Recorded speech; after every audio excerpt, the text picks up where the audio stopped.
Well, it wasn't always pretty, but the Dallas Cowboys get the job done, matching their win total from a year ago, their 12th win of the 2022 campaign. This time, it comes at Nissan Stadium in Nashville, Tennessee, as they take down the Titans 27-13 in the penultimate game of the NFL regular season. Welcome into the First Word presented by Dr. Pepper. Alongside Nate Newton and Hailey Sutton, I'm Kyle Youmans as we break down what just happened in Nashville. And I mean, I mentioned it right off the top. It wasn't pretty all the ways for the Dallas Cowboys. Couple injuries kind of scattered throughout, early turnovers, but Hailey, they were able to get the job done. Yeah, the biggest thing I think in this one was to do just that, get the job done, no matter how messy or pretty it was. I think most of us expected this one to be a blowout of sorts. You're playing against guys who really haven't seen any action, but nonetheless, the Cowboys find another way to get it done. You mentioned it though, Kyle, the biggest concern in this that I even said in our pregame show was get away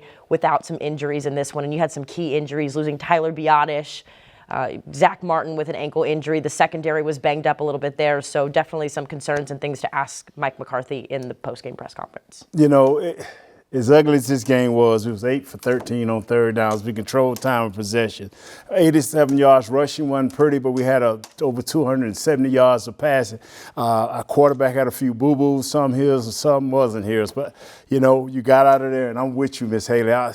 We needed to get out of there without any injuries, and we didn't. And you had to shuffle around the offensive line. Of course, the most notable injury, I think at this point, is Tyler Biadasz. And he left in the middle of the third quarter, did not return, went to the locker room on a cart. Nate, they had to shuffle the offensive line around because of that. Connor McGovern moves from left guard to center. Right. Then you've got Tyler Smith shifting down one position to go to left guard as well. And then it's Jason Peters. How do you feel like they fared in the second half? Because things were cleaner in the second half, but they did it with different personnel. They did, and that comes from the coaches playing different guys. But you had one injury, and we had 3 moves, and that is great. And trying to hold that continuity, that blew up altogether. But they played well in the second half. They wasn't going to be able to run the ball. They only give up 80 yards rushing. They got 7 more than the average. So they did well. They kept Dak standing up for the most part. They got through it. Yeah, I agree. I think it's notable when you have one guy making 3 players shift around, and kudos to them for getting it done. I mean, that was a split-second decision where the coaching staff had to go, okay, let's do this, let's figure it out. So obviously this week at practice, they've got a little bit more time to rest and to figure that out. That will obviously be something very similar like when Tyron Smith slid into that right tackle spot. It'll be something that they'll have to work on at practice. I think for what it's worth, they did the best they could, and that's all you could really ask for in a game like this when it was coming down to the wire. As I mentioned, those injuries were racking up, so definitely something to consider going forward. Now let's stay with the offense, talking about Dak Prescott early in the game, 2 interceptions, one of which was not really his fault. He put it on the money, the Peyton Hendershot. Hendershot could not hold on, clanked off interception. Tennessee, not so much so in the second quarter. I mean, right at the tail end of that first half, throws it into a tight window. It's intercepted. It turns into 3 points the other way. Settled down in the second half, which is something that we've become accustomed to. But these turnovers, Nate, they have to stop, especially in crucial points in the ball game. The bigger the game. And I'm not downplaying Tennessee. Tennessee downplayed their own selves by not having 8 starters play. So I'm not downplaying them. But we cannot have that happen. Dak, he's getting to the point where people are starting to say, hey, just be patient, he'll throw you one. You don't want to be that type of quarterback going into the playoffs. You want to be clean because the incidents do happen, but you don't want to be because of you. Yeah.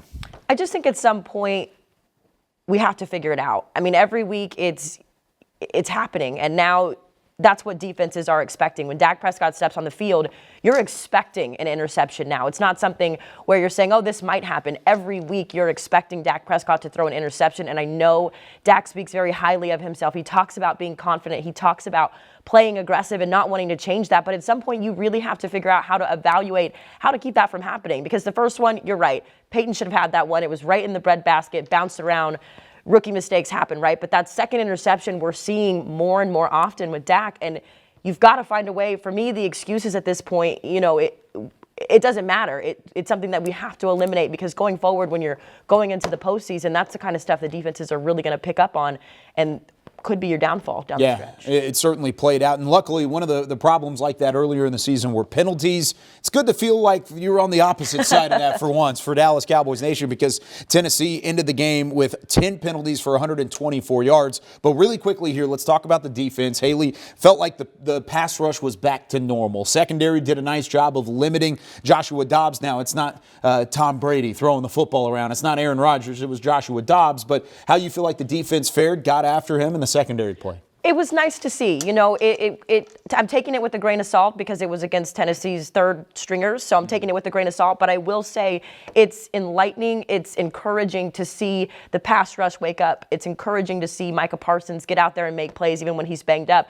To me, I was most impressed with DeMarcus Lawrence. I think in that first half, he had a tremendous game. His hands were in the face. He was disrupting the quarterback. He was really making some quietly impactful plays, and that's something that we've seen from him in this season, where he's been maybe not lighting up the stat sheet like we're used to seeing from Tank, but those small, impactful plays are really making a difference. So I was impressed with him. And what I liked about it, they didn't do a lot of games, a lot of TEs, tackling in, coming around. They got off the ball individually. And when you see guys starting to defeat their individual opponents, regardless of what string they are, that's a good thing. That puts your quarterback under pressure quicker because you don't have to wait to set up anything. You just get your move. And I liked Micah Parsons tonight staying in his lanes. He stayed in his lanes and he forced things back to the inside, whereas last week he was forcing everything to the outside and giving the quarterback extra time to read. This time he kept everything bottled up and it was more successful. 2 sacks tonight for the Cowboys, one of which a strip sack. And it doesn't sound like a lot for this pass rush, but that's twice as many as they've had in the last 3 weeks